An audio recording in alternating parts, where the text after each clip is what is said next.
ഞാൻ വീട്ടിൽ നിന്നേ ഇങ്ങനെ എടുത്തോണ്ട് വരുവാണ്. അല്ല എനിക്കല്ലേനെ നേരത്തെ അറിയാമല്ലോ. അറിയാമല്ലോ. എന്തുണ്ട് വിശേഷങ്ങൾ? എന്താണ് ഒറ്റനെ പിടിയടി. എന്നെ കൂടൊന്നും പറ്റൂല. പോ, നാളെ ഞാൻ തുണി കഴിവത്തല്ലേ. നിങ്ങളല്ലേ ഇങ്ങോട്ട് ഒന്ന് എടുത്തോണ്ട് പേടി കണ്ടോ? എനിക്കറിയാമല്ലോ നീ പേടി എന്തുവാന്നുള്ളത്. വീട്ടിൽ എന്തുണ്ട് വിശേഷം? എല്ലാവർക്കും സുഖമായിട്ടിരിക്കുന്നു. അച്ഛന് അസുഖങ്ങൾ വല്ലതും ഉണ്ടോ? ഒരു അസുഖമില്ല. ഒരു അസുഖമില്ല. എത്ര വയസ്സുണ്ട്? 80 വയസ്സായി. അയ്യോ ഇനിയിപ്പോ എന്നും അസുഖം വരാനാ? അങ്ങനെ പോരാ, പറഞ്ഞ വാക്ക് പാലിക്കണം. മോളെ ചക്കര എന്തുണ്ട് വിശേഷം? മോന ആ കുഞ്ഞിനോടല്ല മോനെ, സുഖമായിട്ടിരിക്കുന്ന ചുരിദാറിന്റെ സൈസ് എന്ന് പറഞ്ഞ മേടിച്ചേ കേട്ടോ. അയ്യോ കുഞ്ഞ് ഇടാറായിട്ടില്ല. കുഞ്ഞിനോടല്ല, 2 ദിവസം കഴിഞ്ഞ് പോയാ മതി കേട്ടോ. അയ്യോ അരമണിക്കൂറിനാ ഞങ്ങൾക്ക് പോണം.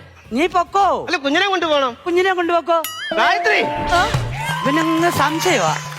ഇങ്ങടി. എന്തിനാ? ഓ കുഞ്ഞിനെ